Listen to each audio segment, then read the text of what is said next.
Diz assim então a palavra de Deus: naqueles dias, crescendo o número de discípulos, os judeus de fala grega, entre eles queixaram-se dos judeus de fala hebraica, porque suas viúvas estavam sendo esquecidas na distribuição diária de alimento. Por isso, os doze apóstolos reuniram todos os discípulos e disseram: não é certo negligenciarmos o ministério da palavra de Deus a fim de servirmos às mesas. Irmãos, escolham entre vocês 7 homens de bom testemunho, cheios do Espírito Santo e de sabedoria. Passaremos a eles essa tarefa e nos dedicaremos à oração e ao ministério da palavra. Tal proposta agradou a todos. Então escolheram Estevão, homem cheio de fé e do Espírito Santo, além de Filipe, Prócoro, Nicanor, Timon, Pármenas, Nicolau, um dos convertidos ao judaísmo proveniente de Antioquia. Apresentaram esses homens aos apóstolos, os quais oraram e lhes impuseram as mãos. Assim a palavra de Deus se multiplicava e se espalhava. Crescia rapidamente o número dos discípulos em Jerusalém. Também um grande número de sacerdotes obedecia à fé. Bom, hoje, dia de festa. Aliás, eu costumo dizer sempre que todo culto, todo dia, todo domingo é um dia de festa. Mas hoje, em especial, estamos aqui reunidos em adoração ao nosso Deus, agradecendo a Ele as bênçãos que Ele nos tem derramado e também agradecer a Deus pelos nossos irmãos diáconos. Nós temos muitos irmãos diáconos conosco que trabalham em outras igrejas, também trabalham, os nossos irmãos que estão conosco visitando, cultuando a Deus, louvando a Deus, servindo ao Senhor. E essa vida, este ministério, é muito importante nas igrejas. Se não fosse importante, Deus não teria estabelecido esse ministério, o ministério do diaconato. O ministério do diaconato é um ministério tão importante, irmãos, que na Bíblia nós encontramos textos que falam sobre as características que o discípulo que almeja, no caso, o ministério do diaconato e assim levado ao diaconato, ele tem que preencher. Não é a coisa chegando assim você como se estivesse pegando um qualquer, né, e colocando ali para trabalhar nesse ministério. Não é assim, a coisa não funciona, né? Então, hoje, essas irmãs, né, e os irmãos que já são diáconos e exercem o ministério em suas igrejas e aqui também, né, exercem um ministério glorioso. É bom, é importante. É importante. Mas quando eu leio esse texto, uma pergunta me vem à memória. Por que dos diáconos? Por que dos diáconos? Por que ele foi instituído? Se você olhar bem o texto que nós lemos, nós vamos encontrar 2 problemas. Aliás, igreja que não tem problema, qual é a igreja? A que está no céu. Aqui na terra todas têm. Uma vez eu ouvi uma coisa interessante, né? Uma pessoa falando assim para o outro irmão: vou sair da igreja tal e vou para a igreja tal. Aquela igreja tem muito problema. E a pessoa respondeu para ela assim: bom, se você achar uma igreja que não tem problema, nem vá para lá. Ele: por quê? Porque você vai estragar. Deu para entender? Todos nós passamos por problemas. Todos nós passamos por dificuldades. E não foi diferente naquela igreja. Inicialmente, você pode observar, o problema da igreja estava acontecendo Quais eram os problemas? Os judeus de fala grega estavam reclamando que as suas viúvas, os seus órfãos, estavam passando por necessidades, dificuldades. Porque os de fala hebraica, ou seja, aqueles que estão ali, vão desde nascidos lá da genealogia de Abraão, aquele negócio todo, né? Eles estavam tranquilos, estavam sendo assistidos. E esse problema que eu chamo de discórdia, discriminação entre eles, era um problema sério. Estavam tendo discussões dentro da igreja. Afinal de contas, por que uns são privilegiados, outros não são privilegiados? Pode haver isso no corpo de Cristo? Pode haver esse problema, essa divisão, discriminar. Bom, eu não gosto de fulano porque fulano é muito alto e eu sou baixo. Não gosto de fulano porque ele é gordo e eu sou magro. Eu não gosto de fulano porque ele fala mais idiomas do que outra coisa e eu não consigo nem falar o meu português direito. E começamos a criar situações, dificuldades para nos relacionarmos. Será que isso pode acontecer dentro do corpo de Cristo? É claro que não pode acontecer. Por quê? Porque quando o corpo começa a se degladiar entre si, todo o corpo sofre. Eu costumo dizer um exemplo muito clássico que vocês vão entender. O que é um câncer? O que é um câncer? O pessoal aí da área de saúde sabe o que é um câncer. O câncer é quando, de repente, uma célula resolve, do nada, sair da sua programação inicial. Se desenvolve, cresce e começa a tomar conta do corpo. E faz o quê? Mata. É o próprio corpo.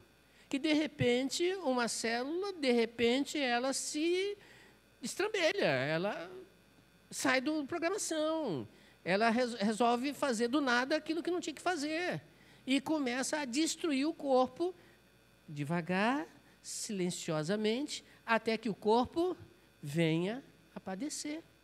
Situação chata. É um corpo lutando contra ele mesmo. E outras doenças também, os irmãos sabem que existem.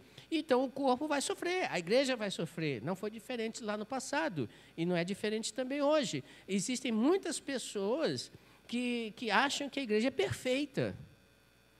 A igreja não é perfeita. Afinal de contas, eu costumo também dizer que a igreja é um hospital, onde todo mundo, inclusive o pastor, está o quê? Doente. Todos nós estamos doentes. E a doença se chama... Qual é a doença? O pecado. Todos nós temos pecados. O problema é tratá-lo. O problema é dar o remédio. Dar aquilo que necessário for. E o que é necessário for para consertar, para ajeitar, para instruir, para fazer com que o corpo cresça em união. O que é necessário? A palavra de Deus. E então, com aquela igreja, havia um problema, havia uma discórdia, havia uma desunião. E com isso gerou um problema com a palavra de Deus. Veja que os apóstolos respondem: não é bom, não é interessante, não é sábio, não é prudente deixarmos de orar, estudar a palavra, ensinar a palavra, para tomar conta das mesas, dos necessitados. Não é bom. E realmente não. Porque enquanto eu faço uma visita para atender a necessidade de alguém, é um tempo que eu gastei, que eu poderia estar gastando estudando a palavra de Deus. Os irmãos que costumam pregar sabem como é que funciona o negócio? Você não chega do nada e começa a falar. Você tem que estudar, você tem que ler, você tem que orar, você precisa meditar. E às vezes chega na segunda-feira, eu, por exemplo, cada um tem o seu método, né? Eu já na segunda-feira já estou assim: Senhor, o que vou falar no domingo? E entre domingo e domingo tem uma quarta-feira, e às vezes tem o PGM jovem, e às vezes um culto, de repente. Veja, eu tenho uma semana para preparar, estudar, orar, pedir a Deus. Então houve um problema. O problema fez com que aquela igreja, de repente, passasse por uma situação. A palavra estava deixando de ser estudada. Ora, a palavra de Deus deixando de ser estudada causa um outro problema. Qual o outro problema? A santificação. O crescimento espiritual da igreja, das pessoas. Quando nós deixamos de estudar a palavra, quando nós deixamos de meditar na palavra, acontece um problema. A santificação ela não acontece. Porque o que é a santificação? Os irmãos sabem o que é a santificação? Eu acho que todos aqui sabem o que é a santificação. Santificação é um processo, é um desenvolvimento espiritual mediante a palavra de Deus, em que a pessoa aprende, cresce, amadurece em relação à sua vida espiritual com Deus. Ora, se então há um problema, esse problema se desencadeia, esse problema cresce, a palavra de Deus começa a deixar de ser falada, anunciada, estudada, vivida, Satanás faz a festa. Satanás faz a festa. Como ele faz a festa? A palavra de Deus deixa de ser deixada de lado, as heresias, as discórdias, os falsos profetas, os falsos ensinamentos começam a invadir a igreja. É óbvio, eu não estou estudando a palavra de Deus, não estou estudando o essencial, Então eu preciso. E aí os apóstolos disseram, não é bom. Então vamos fazer o seguinte, vamos escolher vamos escolher 7 pessoas para o ministério do diaconato. No nosso caso aqui, foram 3 escolhidas, né? Para os irmãos trabalharem como diaconato. Muito bem. Mas antes disso acontecer, pense comigo e faça a seguinte pergunta. Por que havia aquela discriminação? Por que houve aquela discriminação entre os judeus de fala grega com os judeus de fala hebraica? Por quê? Quando você para estudar um pouquinho a história do povo de judeu, você vai entender isso. É lei, era uma questão legal. Lá atrás, muitos séculos atrás, Deus havia instituído uma lei que dizia que essas pessoas necessitadas deveriam ser assistidas pelo povo. É lá atrás, tem uma lei para isso. Uma lei em que as pessoas precisavam observar para que os necessitados fossem atendidos. Por exemplo, era uma lei que se eu plantasse um bosque, né, de alguma fruta, por exemplo, maçã, eu plantei um bosque de maçã, as que estão próximas à minha fronteira com a rua, né, meus limites do meu terreno com a rua, aquelas frutas que estavam na fronteira não eram para ser colhidas, eram para ser deixadas ali, para que os viajantes passando pudessem colher e comer. Olha que coisa interessante. Se as frutas, ao serem colhidas, caíssem no chão, não era para ser recolhidas. Deixe no chão. Para quê? Para que aqueles que estão passando fome pudessem ir lá e pegassem essas frutas e comesse. Você conhece uma história parecida com essa, não é? Você conhece, na Bíblia. Conta a história de uma moça, né, que ficou viúva, a sua sogra também ficou viúva, e elas disseram, não, onde você for, eu vou. Você conhece a história? Onde você estiver, eu vou estar. O meu Deus é o seu teu Deus, não é isso? Lembra da história? Pois é. Como era o nome dessa mulher? Ruth. Olha lá, Rutinha. Não você, irmão, mas tudo bem. Ruth. E aí, você lendo a história, você vai entender, é lei. Só que acontecia um grande problema. Judeus de fala grega não eram judeus legítimos de fala hebraica. Você lê no texto que havia um desses que foram eleitos, que era um judeu, que não era judeu de nascimento, ele se tornou judeu. Mas quem não fosse visto como judeu não entendia essa lei, até porque não era uma lei que eles estavam acostumados a praticar. Não era uma lei que eles viviam todos os dias, a sua vida e família, não era assim. Pois bem, tinha um problema. Outro problema é que discriminação, como eu falei no início. O judeu não via os outros povos, que não fossem judeu, de sangue, viam como gentios. Viam como pessoas que não mereciam tanto assim. Viam pessoas que eles não eram tão civilizados assim. Então, havia um conflito. Um conflito ali que foi gerado por uma situação anterior, um costume, uma prática anterior. Mas quando eu leio esse texto, eu tiro algumas lições para mim, e essas lições eu gostaria de compartilhar com todos vocês. As lições que eu tiro aqui para mim são em 2 partes, da parte de Deus e a nossa parte. Da parte de Deus, como Deus via isso. Em 1 Coríntios, capítulo 12, versículo 26 e 27, acompanhem comigo, 1 Coríntios 12, 26 e 27. Olha o que Deus vê quando a igreja, quando há um problema, uma dificuldade na igreja. Diz o seguinte, quando um membro sofre, diz o texto, todos os outros sofrem com ele. Quando um membro é honrado, todos os outros se alegram com ele.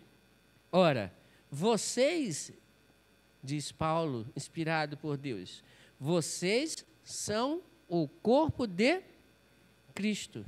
E cada um de vocês, individualmente, é membro desse corpo. Imagine, falei do câncer, por exemplo, e outras doenças também que podem afetar o corpo.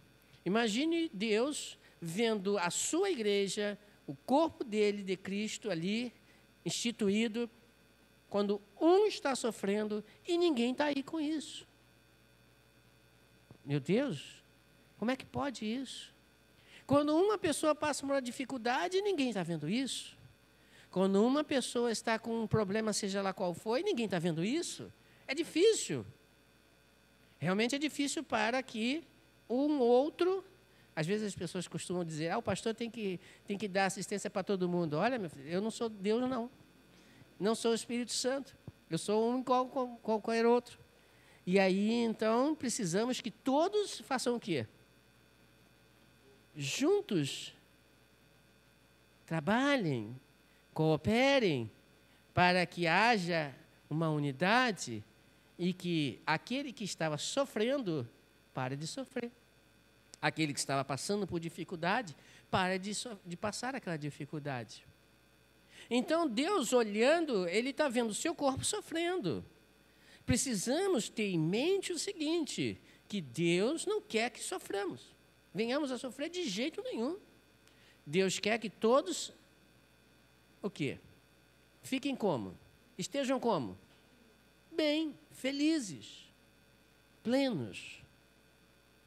Então, Deus, quando vê o seu corpo passando por dificuldade, é evidente que Ele se entristece.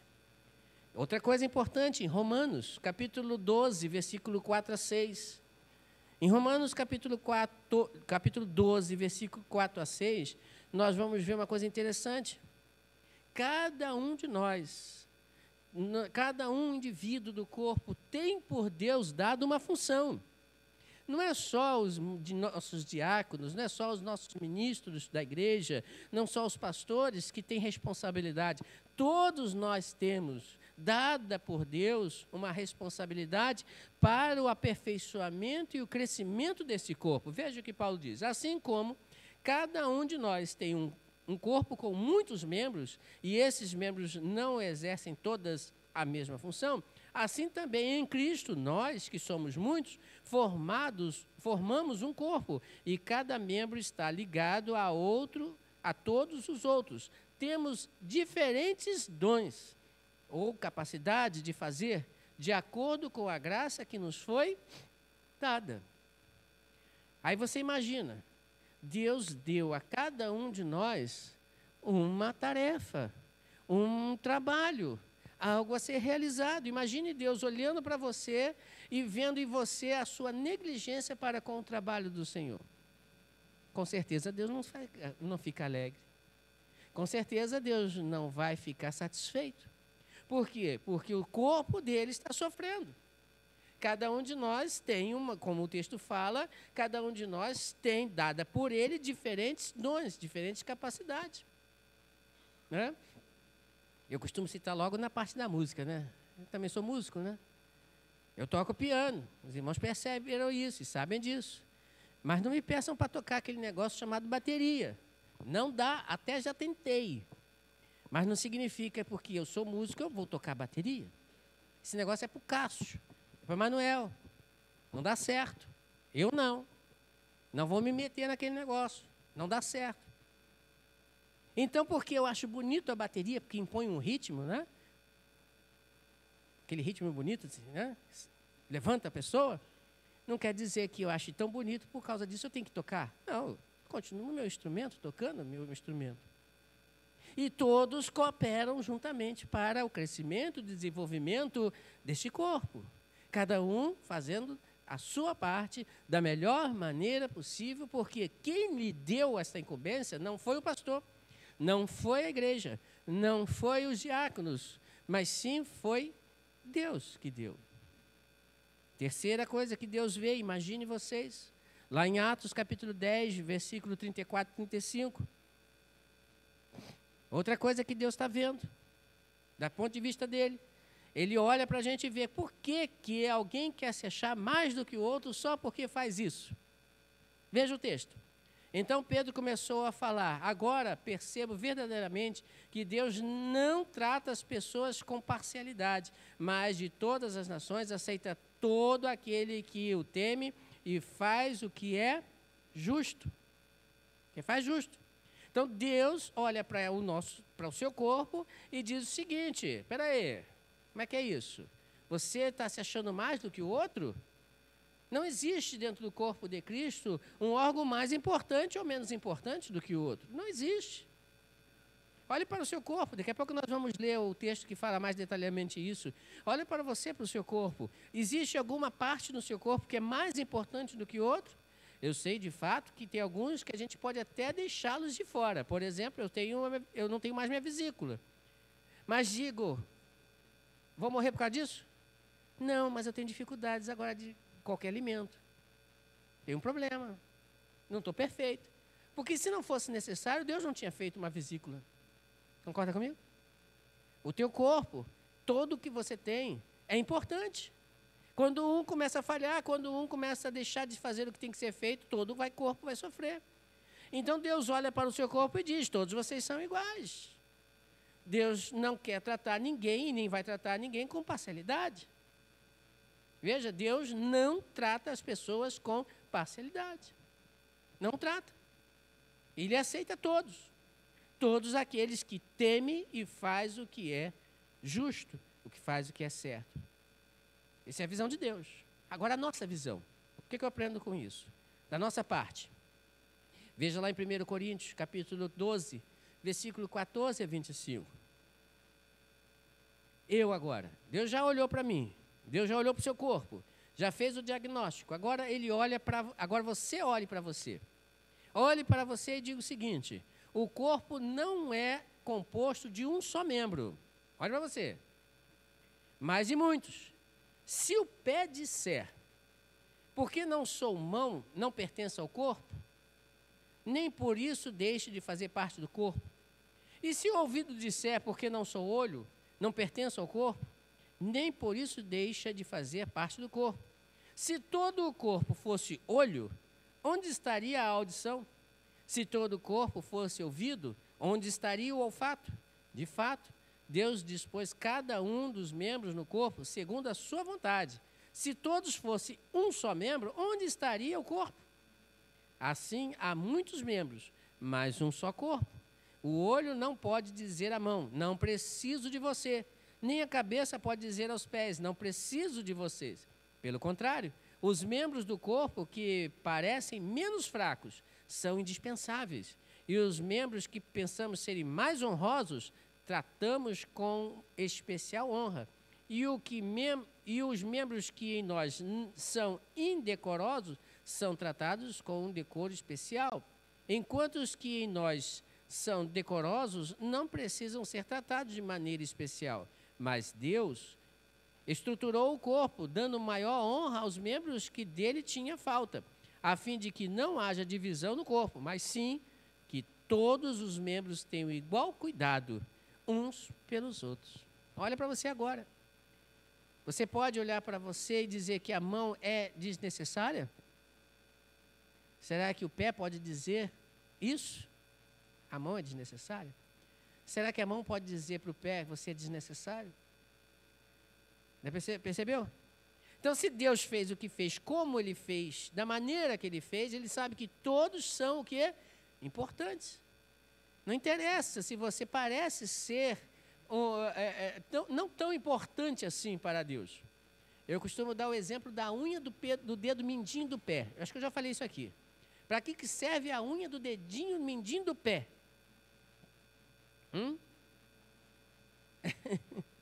Para que serve aquela unhazinha?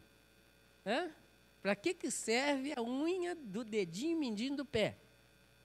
Deus colocou lá. Parece que não tem função nenhuma. Mas tire ela e tente andar, você vai ver que ela é uma proteção para o teu dedinho. Ela serve como proteção. Há uns dias atrás, os irmãos viram, né? Eu fiz uma arte lá em casa e, infelizmente, caiu um tronco de árvore no meu dedinho do pé, o dedão. Olha que negócio, o negócio doeu pra caramba. Né? Ficou escado, foi inchado. Eu tive até que vir de chinelo aqui para a igreja, né? Tive até que vir de chinelo, o negócio ficou dolorido. E a dificuldade para andar? Ainda está doendo, tá? O negócio não está totalmente curado. Né? Com certeza a unha vai cair daqui a algum tempo, né? Mas está doendo, incomoda. Eu sei o que aconteceu. Veja, parece desnecessário certas partes do corpo, podem até parecer. Mas se Deus fez, fez porque Ele sabe que é importante para o corpo. Agora, você olhe para você como corpo de Cristo. Eu faço diferença. Eu faço diferença. Eu sou importante para Deus. Afinal de contas, Deus morreu, não foi para os bons. Deus morreu, não foi para os ricos. Deus morreu, não foi somente para os intelectuais. Deus morreu, não foi só para aqueles que têm posição social. Deus morreu, não foi para as pessoas que nós classificamos como nobres. Não. Deus morreu por todos. Se você olhar Jesus Cristo, enquanto aqui na terra esteve, Ele participou com todos, inclusive pelos que eram rejeitados pela sociedade religiosa da época, como as prostitutas, os cobradores de impostos, mas Ele ia para todos. Então, se Deus colocou isso nas tuas mãos, faça, viva da melhor maneira possível. Estamos caminhando para o final. Outra coisa, Isaías 41, versículo 6. O profeta Isaías, no capítulo 41, versículo 6, ele diz o seguinte: já que eu sou importante e meu irmão é importante, esse texto eu acho que todo mundo conhece. Cada um ajuda o outro e diz a seu irmão, seja forte. Uma outra versão que com certeza os irmãos conhecem muito bem. Um ao outro ajudou e ao seu companheiro disse, esforça-te. Isso aí a gente cantava até quando na escola, nas crianças, né? Um ao outro ajudou e ao seu companheiro disse, esforça-te, esforça-te, esforça-te. Pois é, nós aprendemos desde pequeno, mas às vezes nós agimos de outra maneira. Nós às vezes nos achamos mais do que o outro. Não, você não tem que se achar mais do que o outro só porque você faz isso ou faz aquilo. E você também não tem que se achar menos porque você não faz aquilo ou aquilo outro que o outro faz. Você deve agir como Isaías está falando. Chegue para aquele que está meio capengando e diz, vamos, eu estou contigo, eu te ajudo, eu estou aqui, estou um ombro amigo, vamos nos esforçar e vamos fazer. Essa é a ideia de corpo. Será que você olha para si e vê como uma pessoa importante que ajuda aqueles que precisam? Ou você é mais um daqueles que quando alguém cai, pisa em cima? Ah, também caiu, né? Também pecou, também deixou, abandonou, então se vira. Não, não é assim que funciona. Não é assim que tratamos as pessoas do corpo de Cristo. E para terminar, Romanos 12, versículo 3. O apóstolo Paulo aqui dá uma lição importante para nós que não podemos perder de vista. Romanos 12, versículo 3. Pois pela graça... Deixa aparecer, né? Romanos 12, versículo 3. Vou lendo aqui, depois... por aí. Pois pela graça que me é dada, digo a vocês todos, o quê? Que ninguém tenha a si mesmo um conceito mais elevado do que deve ter. Mas, ao contrário, tenha um conceito equilibrado, de acordo com a medida da fé que Deus lhe concedeu. Ou seja, preste atenção, não se ache mais, não se ache o bom, não queira se elevar, mas, muito pelo contrário, tenha equilíbrio, tenha uma visão de que se alguém está embaixo, puxe-o para cima, e não faça ao contrário. Eu estava conversando com o irmão hoje, e eu estava falando uma coisa interessante. Você sabe por que tem aquelas pessoas que gostam de rebaixar os outros, humilhando, debochando? Você sabe por que isso acontece? Sabe o que acontece? É inveja. Você está acima e ele quer te puxar para baixo. Ele não quer fazer força para subir. Ele não quer fazer força para trabalhar. Então ele prefere puxar aqueles que estão de cima para baixo. Não é assim que funciona. Muito pelo contrário. Você deve pedir ajuda quando necessário. Mas aquele que está ajudando deve ajudar aquele que está pedindo ajuda. Para que todos sejam igualmente e tenham um conceito equilibrado da ideia. de acordo com a medida da fé que Deus, e não nós, nos deu. Lembrando, Paulo inicia o versículo 3 dizendo, porque pela graça, essa palavra graça quer dizer o quê? Favor e merecido. Você não merecia, mas você recebeu. Você não tinha direito a nada, mas foi lhe dado. Pela graça de Deus, você tem vida. Nós temos vida. Pela graça de Deus, fazemos parte do corpo. Pela graça de Deus, todos nós somos iguais. Não existe o melhor e não existe o pior. Mas temos que entender, temos que olhar isso. Então, que nós podemos chegar à conclusão? Hoje, essas irmãs que foram levadas à consagração para o ministério de diaconato, elas estão assim porque elas entenderam como aqueles princípios deixados pelos apóstolos inicialmente, aqueles princípios em que essas pessoas, esses diáconos consagrados, eles deveriam ter uma visão do comportamento e ajudar aos apóstolos nas necessidades e agir em favor para solucionar o problema e não criar mais. Porque a palavra de Deus precisa crescer. A palavra de Deus precisa ser anunciada. A igreja precisa crescer. E o bom crescimento sadio é quando todo o corpo está bem. Bem alimentado, bem cuidado na saúde, em todos os aspectos. Aí o corpo cresce. Então, pedimos a Deus que ajude não só as irmãs que hoje passaram por esse momento de consagração, mas que a todos aqui entendam essa verdade. Você é especial para Deus. Você é especial para o nosso Deus. E Ele quer te usar. Ele quer que você esteja em suas mãos para que Ele possa te usar da melhor maneira possível. E então o reino venha a crescer. E quem sairá beneficiado disso? A igreja. Você. Eu. Deus não precisa de mim. Deus não precisa de você. Mas Ele conta com você. Ele espera por você. Porque, afinal de contas, Ele morreu por você. Que Deus possa te abençoar. Sabendo que problemas, todos nós temos. Dificuldades, todos nós temos. Mas o Deus maravilhoso que a quem servimos pode nos ajudar em muito. Vamos cantar o hino? Se os problemas